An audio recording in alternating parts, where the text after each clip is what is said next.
Hey, welcome to another video. Let's take a look at these two lenses, which are the Nikon 85mm S lens and the Voigtlander 75 1.5 lens for the Nikon Z system.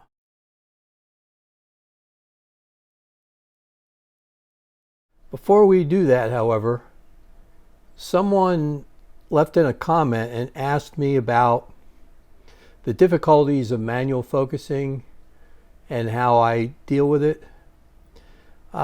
First of all, if you're new to this channel, I'm a Nikon guy. I've been a Nikon guy for a long time. I just like their products. I won't go as far as say, hey, I'm a fanboy. I just think they make good lenses.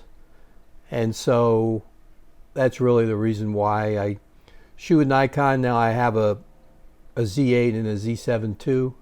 I also have a Z50, which I use for infrared.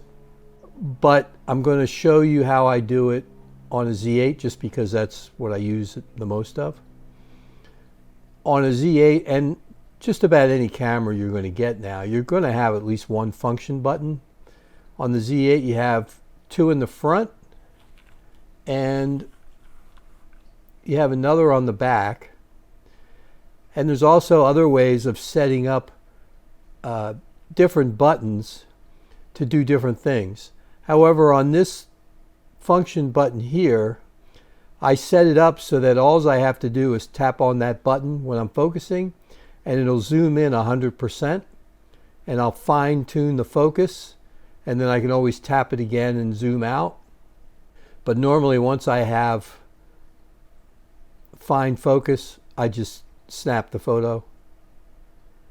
That's how I do it. Now, I will say that because I'm an old grumpy guy, I've had tons of manual focus lenses over the years growing up. So manual focus lenses really don't scare me that much. That's one of the reasons why I don't mind using Voigtlander lenses. Now, the other thing I want to tell you before we go to the computer and start looking at some images, what I did was, on a couple of them, I'm going to show you two images, and right away you're going to see which one came off the 85 Nikon lens and the other one is going to be marked coming off the Voigtlander lenses. And in a couple other situations, I might just show you one image and then show you another, and you can try to decide which was which. You might be able to figure it out, you might not. Honestly, I didn't see a huge difference between the two lenses, and I really wasn't expecting to see a huge difference. There is a difference though. A lot of it is in the colors, a little bit in the, let me just say, the gradients. I don't necessarily want to say the dynamic range, but I'd say the gradient in the colors. There is a little bit of a difference between the two lenses. I'll let you see if you can figure it out on your own. The other thing I want to say before we jump into looking at the images is that I'm not trying to sell you on one lens over the other. I'm not trying to sell you lenses. I don't have affiliate links. Nikon does nothing for me. Voigtlander does nothing for me. This is just information that I wanted to discover for myself that I thought I'd pass along to you in a video. So if you think that I'm trying to sell you something by the way I speak about one lens over the other, truly I'm not. I don't really care whether you use one lens, the other lens, or neither lens. It really doesn't matter to me. This really is just trying to give you some information. So don't read into any of my comments that I may or may not have once I start recording the bit on the computer, which I'm going to go do here in a few minutes. Anyway, the big difference between the two lenses, which I mentioned in my last video where I was talking about more so the Voigtlander lens. This isn't a review of the two lenses. It's me just showing you some images. So again, don't read into it. I'm not giving you a review of the lenses. I'll tell you up front that I like both lenses. I think both lenses are very good lenses, and you can't go wrong with either one of them. So it's not a, oh, well, this, that, or the other thing. But I did mention that the Voigtlander is a little heavier, and so when you mount it on the Z8, it does feel a little heavier sitting on the camera. In other words, more front heavy than the Nikon does. The Nikon seems to adjust itself to the body a little bit better than the Voigtlander. Like I mentioned in the other video, it's not a deal breaker to me because it's not a significant difference, but it does feel a little different. Overall, the Voigtlander feels like a better constructed lens.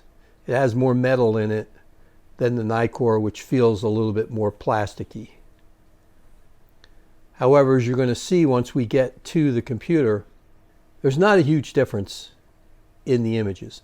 Now, one's a 1.5 lens and one's a 1.8 lens. So what I did was, just so I was comparing apples to apples, I didn't do any at 1.5 versus 1.8.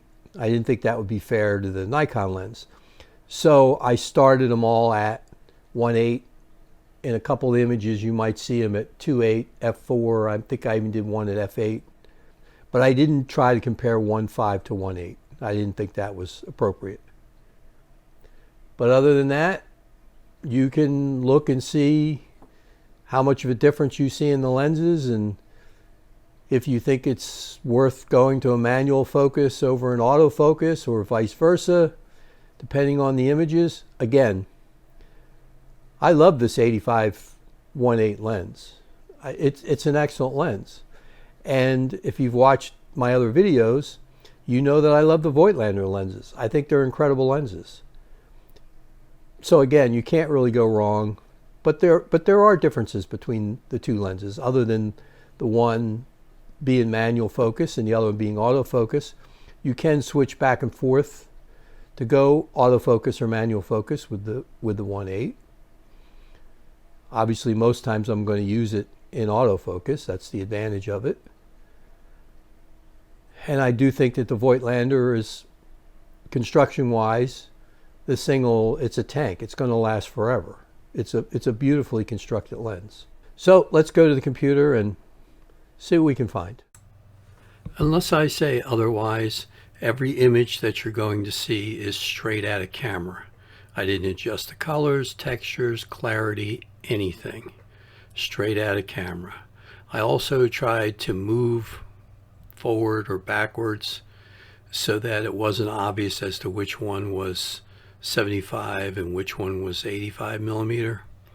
This one was shot in low light at f1.8, Voigtlander lens being on the left, Nikon being on the right. In this particular image, I don't know that you see a huge difference in color, if maybe any at all. Sharpness is pretty much the same.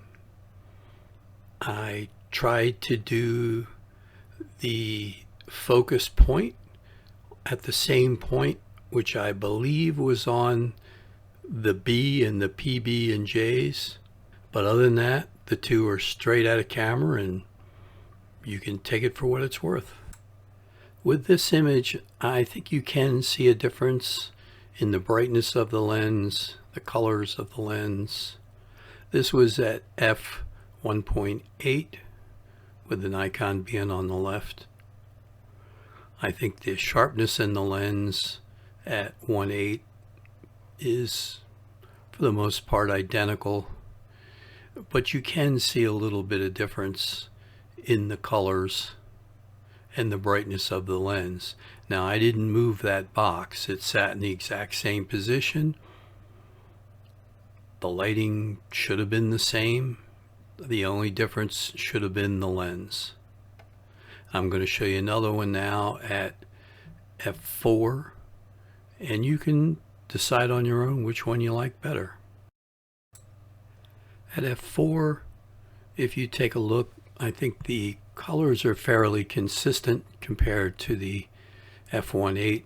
In other words, the difference between the colors you get out of the two lenses, the sharpness still seems to be about the same even when you go to f4. So you can decide whether you think the Nikon, the reds are more the color they should be with the Nikon, or maybe they're a little bit too orange with the Voigtlander. That's something you can decide. I'm not going to tell you which lens this one is. I'm going to show you this, and then I'm going to show you the other lens right behind it. But I will tell you, take a look at the post on the left, look at the black, and then look at the background. Look at the bokeh of this image. Take a good look, and then we'll compare it with the other lens, and then I'll tell you which was which.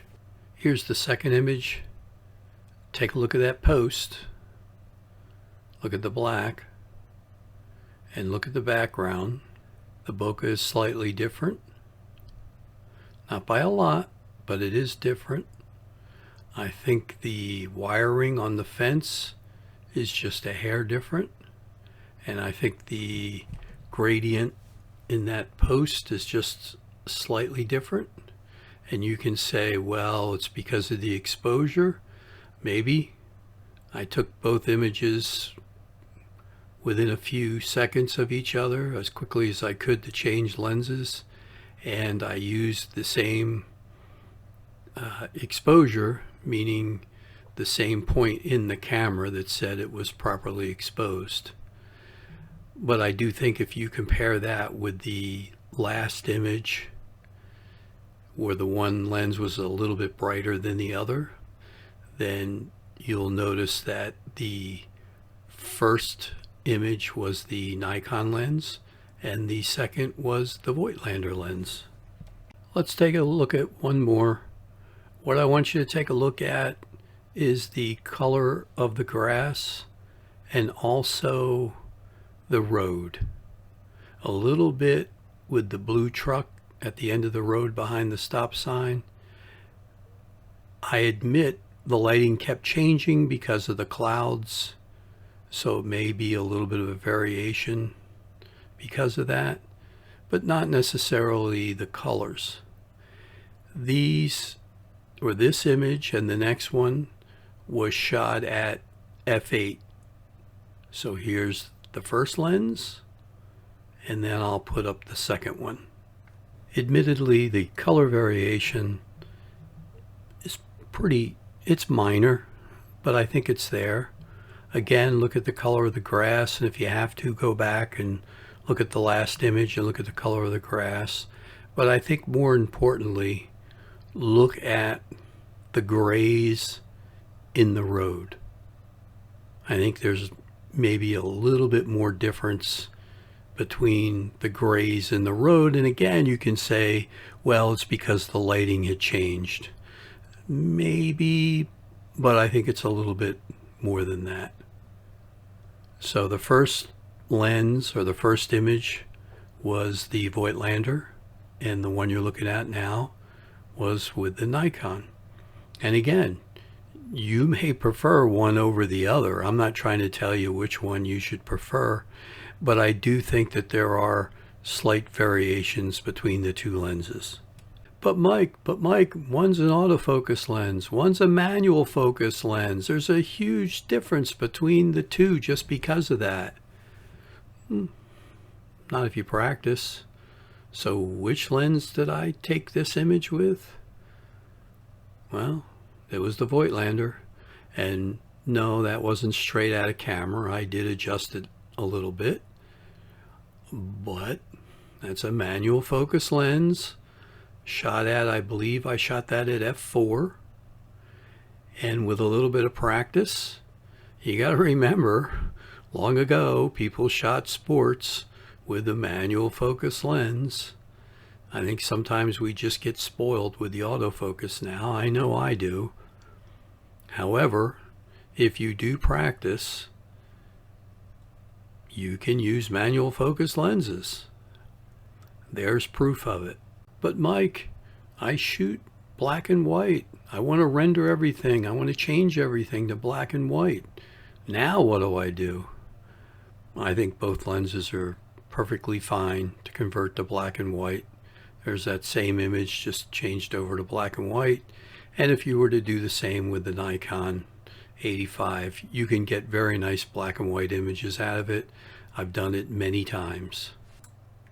Last thing before I go, someone asked me to compare the 75.1.5 with the Voigtlander 50 F2, which I'm also a big fan of. I decided not to do it in this particular video just because I didn't want it to get too long. I may do that in the future. Matter of fact, I probably will. Of course, remember, one's a 75mm lens, one's a 50mm, one's an F2, one's an F5. They're different lenses, but I think that they wanted to know about the colors and the bokeh and things like that. So I'll probably take a look at that in the future. Thank you for the suggestion. So that's it for this video. I appreciate y'all watching. Yes, I know that both lenses are really portrait lenses, and I didn't show you portraits. Well, I couldn't find a model, at least not now. If I can find a model that is willing to sit for me and do it.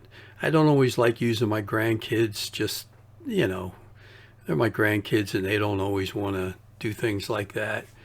I'm trying to find maybe a neighbor or a stranger or just somebody that will be willing to do it. And if I can, then I'll show you the difference between the two lenses with portraits.